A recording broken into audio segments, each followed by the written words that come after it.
Picture a cold, just an unforgiving night in November. Right. The year is 2013, and the setting is Cleveland, Ohio. You have this devoted husband. He realizes he's hungry after this long, exhausting evening of packing moving boxes. So he makes a quick run to McDonald's, just to comfort his terminally ill wife who is resting on the couch. Yeah, completely mundane, everyday act of love. Exactly.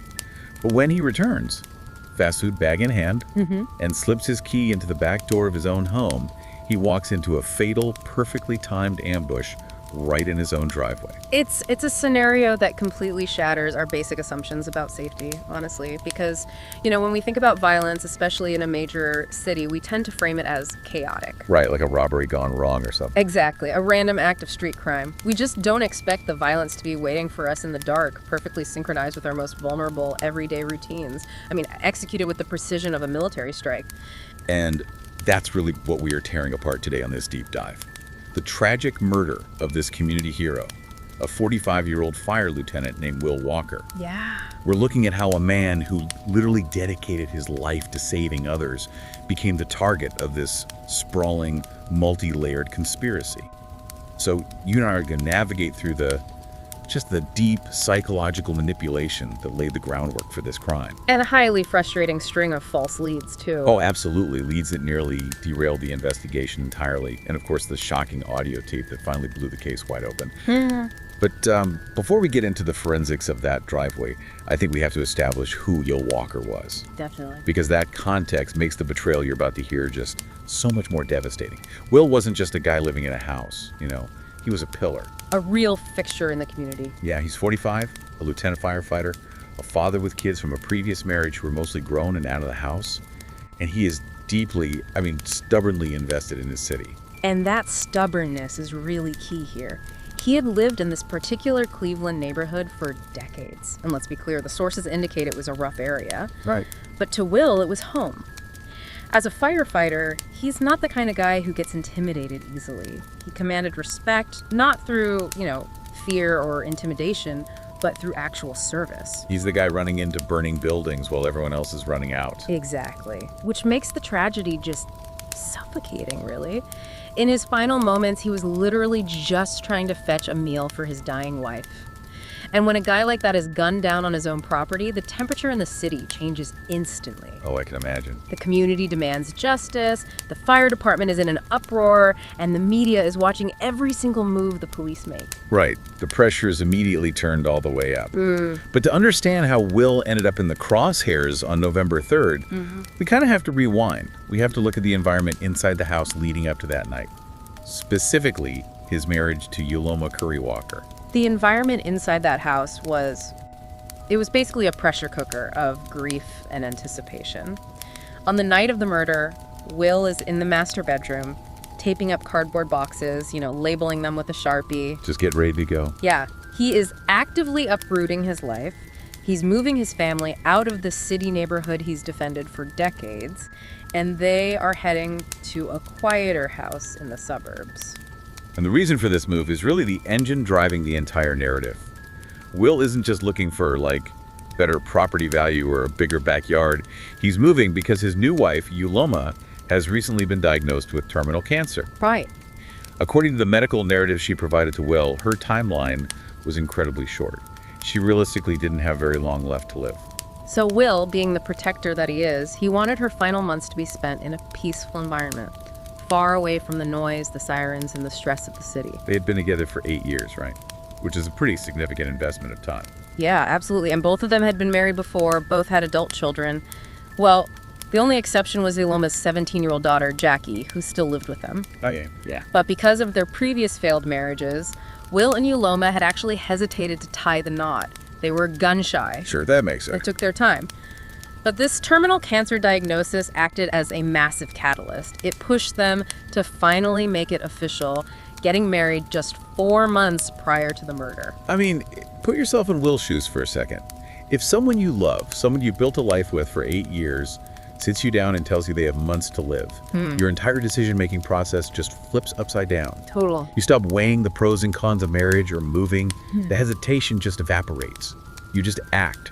You rush to secure their future, to provide comfort, to make things official so they are taken care of. I think anyone listening to this deep dive would do the exact same thing. You drop all your reservations because the clock is loudly ticking in your ear. Exactly. It's an impossible situation. It's a total rewiring of the relationship's power dynamic. And it forces us to look at the really dark mechanics of manipulation. Yeah. Like, why is fabricating a terminal illness such a devastatingly effective tool for a predator? It's because it weaponizes a partner's empathy against them.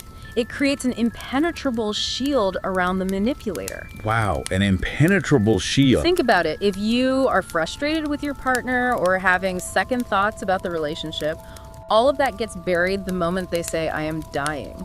Yeah, you can't exactly pick a fight about doing the dishes with someone who has terminal cancer. Exactly. You cannot abandon a dying person or even argue with them aggressively without facing immense internal guilt and, frankly, societal judgment. You're essentially held hostage by your own decency. Precisely. And functionally, it fast-tracks financial and legal commitments. Marriage, combining bank accounts, getting on each other's insurance policies, all of these things happen rapidly and without raising a single red flag. Because it just looks like you're preparing for the inevitable. Right. If a perfectly healthy partner suddenly aggressively pushes for a quick marriage and a new life insurance policy, an alarm bell might ring. But a dying partner doing the same thing, it just seems tragically pragmatic. It's estate planning, it's securing a legacy. Which brings us to this haunting scene on the evening of November 3rd. Will is packing. His stomach growls. He heads down the hallway and finds Yuloma on the living room couch. She's wrapped in a blanket, really playing the role of the frail patient. Yeah. She's on her cell phone with her 17-year-old daughter, Jackie, who's across town at her boyfriend's place. Will walks up, and Yuloma gives this small, dry cough. The sources specifically note this detail. Whenever she coughed, Will would immediately go on edge. It terrified him. Yeah, he was terrified that every symptom was the beginning of the end for her. It's a performance perfectly designed to elicit a very specific protective response. She's managing his emotional state in real time. And it works flawlessly. He gently interrupts her phone call, asks if she wants him to run out and grab some dinner. She covers the phone, smiles, and says she'd love some McDonald's. Right. Will kisses her on the head, grabs his keys, and leaves. It's this intimate, entirely normal domestic moment. So, fast forward a bit, it's 8:30 p.m. Will pulls back into his driveway. He cuts the engine. He grabs the fast food bag. But before he gets out of the car, he actually pauses and scans the street. Right. Because even though his mind is on his sick wife, he's still a guy who knows how his neighborhood operates. Right. He's hyper aware of his surroundings. And for a very specific reason, actually. The sources revealed that less than a month prior, Will had gotten into a highly volatile argument with a man right there in that very same driveway. Oh, wow.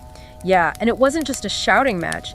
The confrontation had escalated to the point where Will actually had to brandish a handgun to get the man to leave his property. Jeez. So Will is already operating with a heightened baseline of vigilance. He's checking the perimeter, looking for shadows. But the street looks clear. He closes the car door, crosses the driveway to the back door of his house, holding his food in one hand and his keys in the other. He slips the key into the lock, and in that exact fraction of a second, he hears footsteps rushing up behind him. Just horrifying. He turns, and there are 4 deafening gunshots. He's shot from behind, collapsing right on his own doorstep. Inside the house, Yuloma hears the shots. She looks out the window, sees the car, but no people. Then she hears moaning. Yeah. She opens the back door and finds her husband bleeding out on the concrete. And the timeline of the police response here is incredibly tight. By 9 p.m., Detective Tom Lynch of the Cleveland Police Department is standing outside that back door, looking down at a pool of blood. Right. Will has already been rushed to the hospital, fighting for his life in surgery. Exactly. And Detective Lynch has to immediately start reading the physical environment to understand the narrative of the violence. Now, if you're a detective arriving at a shooting in a rough neighborhood, the default hypothesis is usually a street crime of opportunity, right? Sure. Like a botched mugging, maybe a carjacking gone wrong. It's the simplest explanation. It is, and investigators absolutely look for the hallmarks of a robbery first. But the physical evidence here tells a story that is completely immune to those assumptions. How so? Well, Detective Lynch looks at the scene. He sees the bag of fast food lying on the ground a few feet away. He sees the keys still dangling in the lock of the back door. Okay. If this were a robbery, the assailant would have demanded the wallet, grabbed the keys, maybe taken the car, but absolutely nothing is missing. Furthermore, the fact that the keys are in the lock means Will made it all the way across the driveway to his door without being intercepted. Right, so the attack happened at the absolute last possible second. Exactly, meaning it wasn't a confrontation that escalated, it was a strike. But the physical evidence is what really caught my eye in the reports. Because the detectives find a 9mm shell casing in the grass. Then another one a bit further away. They find a straight line of shell casings leading directly toward a dark, unlit gap between the back of the garage and the back fence. And that straight line is a massive forensic tell. It really is. Because of how semi-automatic weapons work, they eject the empty brass casing out of a port, usually to the right and slightly backward. So that line of casings isn't just random debris, it's literally a physical map of the shooter walking forward as they fire. That's a brilliant point to bring up. The biomechanics of the weapon essentially draw a diagram of the crime for the detectives. Wow, yeah. If a shooter is standing perfectly still, the casings will generally pool in one small cluster. By following that straight line of casings backward, away from Will's body, the detectives are led directly to that dark, concealed gap behind the garage. And that gap is an area completely shielded from the street, right? Completely. You cannot see it from the road, and you cannot see it from the driveway until you are right on top of it. So the shooter didn't follow Will home from McDonald's. The shooter was already there, waiting in the dark. This completely annihilates the botched robbery theory. This was a targeted ambush.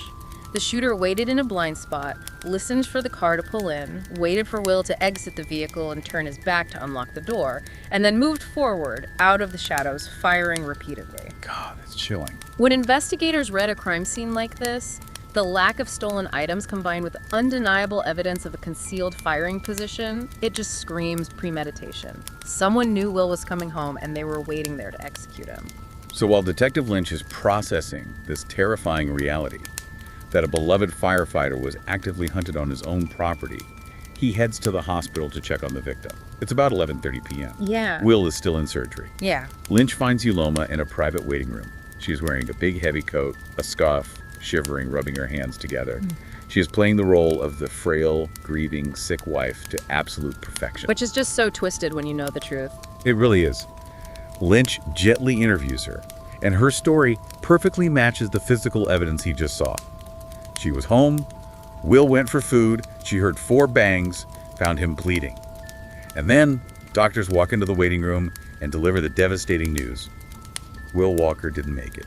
He has died. The transition from an attempted murder investigation to a full-blown homicide investigation changes the entire temperature of the room.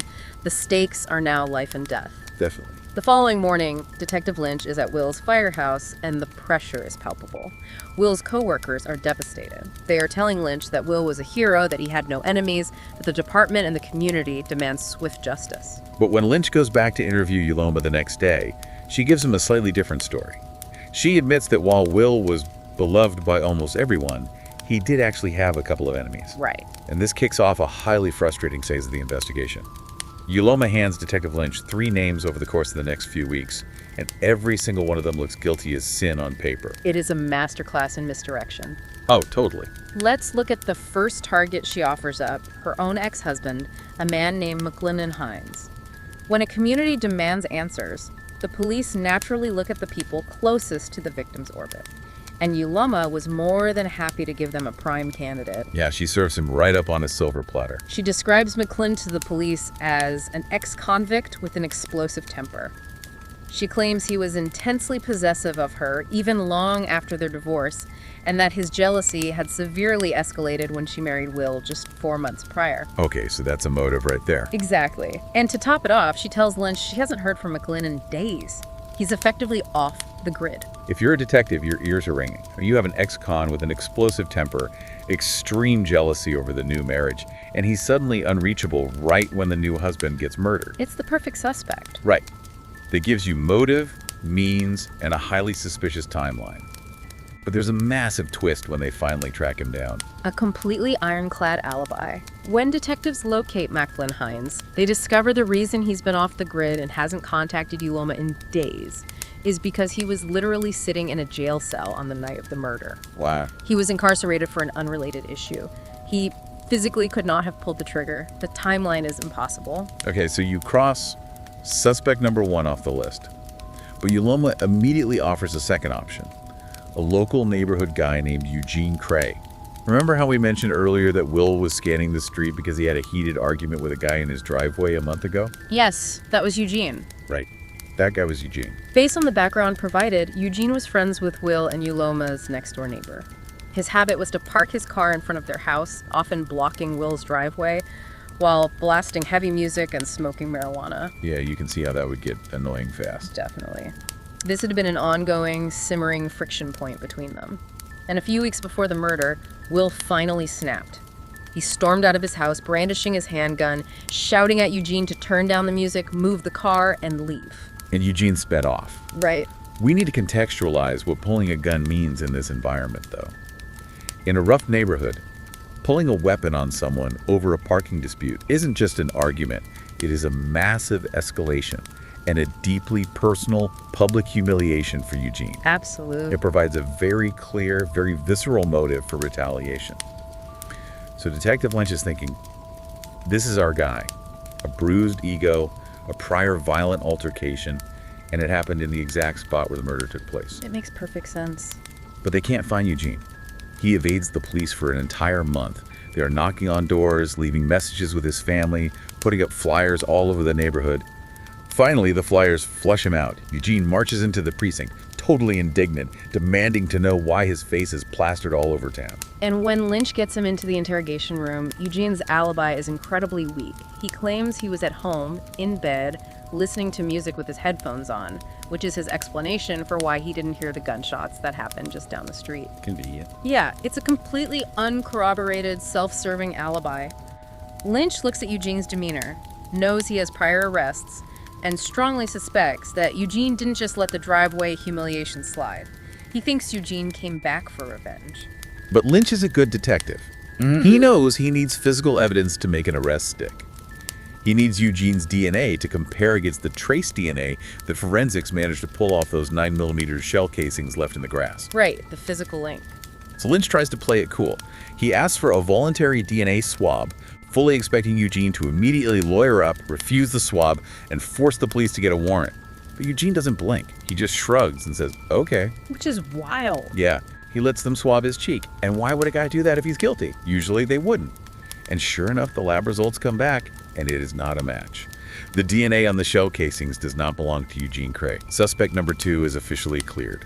Which brings the investigation to a grinding, frustrating halt for several months. We're now in February 2014. The trail is cold. Really cool. Detective Lynch is sitting at his desk, burying himself in Will's financial paperwork, desperate to shake loose a new lead. He's reviewing bank statements, loan documents, mortgages. And buried in the paperwork, he discovers a stray form that changes the entire complexion of the case. A $100,000 life insurance addendum. But the shocker is that it doesn't name Yuloma, the grieving, sick new wife, as the beneficiary. It names Rita Walker, Will's ex-wife of 9 years. They had been divorced for almost a decade. So suddenly, Rita is suspect number 3. Right. Lynch brings her in for questioning. Now, put yourself in Rita's shoes for a second. You're sitting across from a homicide detective. He asks where you were on the night of the murder. A terrifying position to be in. For sure. Rita claims she was only at Will's house early that afternoon around 1 p.m. to pick up her son. She says she wasn't anywhere near the house that night. Okay. As for the $100,000 policy, she calmly explains that Will kept it in her name because they had a good co-parenting relationship, and he trusted her to use the money as a safety net for their children. Which, from an investigative standpoint, is a perfectly reasonable explanation. Divorced parents very often maintain policies for the benefit of their children. Lynch doesn't have enough to hold her, so he lets her go. But then something happened. Yeah, as he watches her drive away from the precinct, something clicks. He recognizes her car, he runs back to his desk, pulls up the neighborhood security camera footage from the night of the murder, and finds something chilling. Oh man. The cameras, utilizing license plate readers and timestamp footage, captured Rita's car driving just a few blocks away from Will's house, right before the murder occurred. She had lied to his face. So Lynch immediately hauls her back into the interrogation room. He sits her down, slides the photos of the video footage across the table, and confronts her. And Rita completely breaks. She changes her story. She admits, okay, yes, I went back to the house that night, but it was just to pick up some shoes my son had left behind. I was in and out. I left long before the shooting happened. Which introduces a massive red flag for any investigator. Why would someone lie about their whereabouts during a murder? Right. I mean, if you're innocent, why on earth would you lie to the police about being near a murder scene, knowing full well that if they catch you in that lie, it makes you look incredibly guilty? It's a phenomenal question, and it speaks directly to the sheer terror and complex psychology of police interrogations. Yeah, let's unpack that. When a civilian is sitting across from a seasoned homicide detective, the power imbalance is suffocating. An innocent person in Rita's position might do the math in their head in real time. I was near the scene of a murder. I have a massive financial motive because of this $100,000 insurance policy, and I have absolutely no alibi to prove what time I left. Panic sets in. Exactly. They believe that if they tell the truth about being there, the police and they will simply be locked up for a murder they didn't commit. So they just lie. So, out of sheer self-preservation, they construct a lie to distance themselves from the event entirely, completely underestimating the investigative power of modern forensics and surveillance grids to track their movements. And when they inevitably get caught in that lie, they look exactly like a murderer trying to cover their tracks. Precisely. And this is where a dangerous cognitive trap opens up for detectives' confirmation bias. Lynch has a suspect sitting right in front of him with a massive financial motive, $100,000. She had the physical opportunity, as proven by the camera footage blocks away. And she has a demonstrated willingness to lie to law enforcement to hide her movements. It's almost too perfect. Human nature desperately compels us to connect those dots and see a killer. It highlights how terrifyingly dangerous coincidences can be in the criminal justice system. If Lynch had rushed to make an arrest based purely on this circumstantial evidence, he might have ruined an innocent woman's life. But he holds off. Right. Lynch holds the line. Without a confession or hard physical evidence tying Rita's DNA to the gun or the shooter, he has to let her walk out of the precinct again. And with Rita cleared, the case goes completely, freezing cold. Months pass. It's now November 2014, a full year after Will was gunned down in his driveway. The Cleveland Firefighters Union is desperate for justice for their brother, so they pooled their resources and post a $24,000 reward for information leading to an arrest. Which is a huge amount of money. It is. And ironically, this well-intentioned reward money completely derails the detectives. The double-edged sword of reward money is a well-documented phenomenon in law enforcement circles. Yeah, how does that usually play out? Well, on one hand, a large sum of cash is often the absolute only lever powerful enough to break the code of silence in a tightly knit community or a street-level conspiracy. It incentivizes people to take the massive personal risk of coming forward and talking to the police. But on the other hand, $24,000 is a life-changing amount of money for a lot of people. It's a year's rent, it's a new car, it's a fresh start. Exactly. And because the incentive is so high, it floods the tip lines with absolute noise. Just junk tips. You get people calling in with petty grudges, trying to frame their enemies or ex-partners just to get the reward. You get people repeating wildly baseless neighborhood rumors as if they are fact. You even get psychics calling in claiming they had visions of the murder. Oh, geez. The detectives have to investigate every single one, and they exhaust themselves chasing down phantom leads. So by December 2014, when a random man from the neighborhood walks into the precinct claiming to have vital information, Detective Lynch is highly skeptical. I would be too. He fully expects another dead-end rumor from someone just chasing the 24 grand. So Lynch walks into the interview room, sits down across from the guy, and asks what he knows. The man doesn't say a word. He just reaches into his pocket, places his cell phone on the metal table, and hits play. Wow. And what Lynch hears on that scratchy audio recording instantly cracks this entire cold case wide open. It's an audio tape of a man actively bragging about and discussing the intricate details of the murder of Will Walker. This moment perfectly illustrates where the mechanics of a criminal conspiracy fundamentally break down. It makes me think of adding links to a chain in a game of tug-of-war. Every time you add a new person to a conspiracy to distance yourself from the crime, you aren't just adding a new participant, you are adding a completely new point of structural failure. Right. More moving parts means more chances to break. The more links you add to that chain, the more likely one of them is going to snap under the pressure of police scrutiny, guilt, or just plain stupidity. That is a perfect analogy, because every new participant brings their own ego, their own carelessness, and their own unpredictable network of acquaintances into the fold. The audio tape reveals that the man bragging on the recording is a guy named Chad Paget. That's right. Chad is the boyfriend of Yuloma's 17-year-old daughter, Jackie. Jackie, the teenage daughter who was on the phone with Yuloma the night of the murder. Yes. Chad was acting as a middleman in this conspiracy. But Chad was sloppy. He was asking around the neighborhood trying to hire a hitman on behalf of someone else, and in doing so, he offered the job to the wrong person. Someone who decided to record him. A person who realized the value of the information, secretly recorded the conversation, and eventually brought it to the police. So Lynch is listening to this tape, and the entire dark conspiracy is suddenly unveiled. We finally get to see the mastermind pulling the strings. Chad had eventually successfully hired a local shooter named Ryan Dye. Right. And here's the part of the deep dive that is just absolutely sickening to me. Ryan agreed to murder Will Walker, a respected firefighter, a father, a husband, for a mere $800 and some marijuana. It's hard to even process that. The getaway driver was just a friend of Chad's who thought they were simply driving over to the neighborhood to buy drugs. $800 and some weed to extinguish a human life. How is life valued so cheaply in this scenario? Yeah. What is the psychology behind that?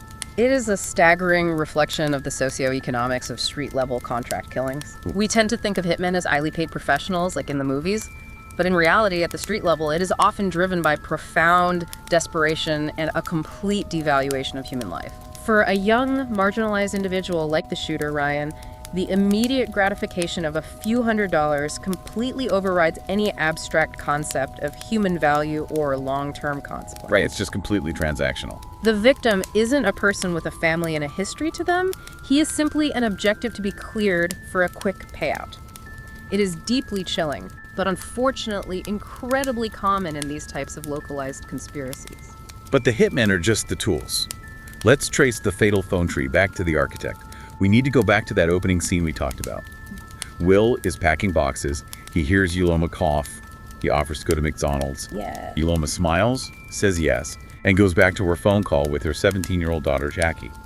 Yuloma wasn't just having a mother-daughter chat. She was giving the go signal. But why use the daughter? Why not just text the hitman directly? Because Yuloma was creating a firewall. By using her daughter and Chad as intermediaries, Yuloma ensured that her own cell phone records would never ping the hitman's phone directly. Smart. If the police pulled her records, they would just see her calling her daughter a completely normal occurrence. It was a calculated move to distance herself from the physical act of the murder. Which makes it the most devastating revelation of the entire investigation. Yeah. The moment Will walked out the door with his car keys, Yuloma spoke into the phone to her teenage daughter and said he just left. Yeah. Jackie then immediately texts her boyfriend, Chad Paget, who was sitting in the getaway car parked just down the street from the house. Chad signals the shooter, Ryan Dye, who slips into that dark gap behind the garage we talked about earlier, and waits. It is a terrifyingly efficient relay of information. And we can reconstruct the brutal aftermath based on the confessions that followed the audio tape discovery, along with the digital forensics. Clearly, happens next. Ryan shoots Will, jumps the back fence into the alley, and gets into the waiting car. Chad, the middleman, turns to Ryan and asks, "Is Will dead?" Ryan nods. Chad then pulls out his phone and texts the mastermind to confirm the hit was successful. And who receives that text? Yuloma. Her phone lights up with the confirmation text while she is standing over Will's bleeding body in the driveway. It's just unbelievable. She is actively dialing 911, screaming for help on the recording, cradling her dying husband, acting the part of the hysterical, grieving widow for the police and the neighbors, all while receiving a text message confirming that the execution she ordered was complete.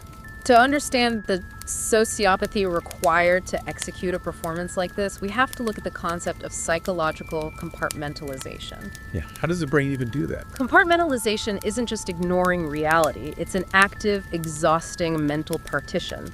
To dial 911 and cry over the man you just had shot requires the brain to literally sever the emotional weight of an action from the logical knowledge of having ordered it. Wow. Yuloma orchestrated a brutal murder from the comfort of her living room couch. She weaponized her own teenage daughter, involving a 17-year-old in a capital murder conspiracy, simply to act as a communication relay. And then play the victim. And then she physically comforted the dying victim, absorbing his final moments, all while maintaining absolute cognitive dissonance. This level of manipulation is extraordinarily rare. She viewed Will entirely as a resource to be extracted, devoid of any humanity. And the motive brings us back to the most sickening lie of all. We talked about the terminal cancer diagnosis that drove Will to pack those boxes. The cancer was 100% fake. Yep. She never had cancer. She fabricated the entire illness from the ground up. The fake cancer diagnosis was the absolute linchpin of her entire strategy.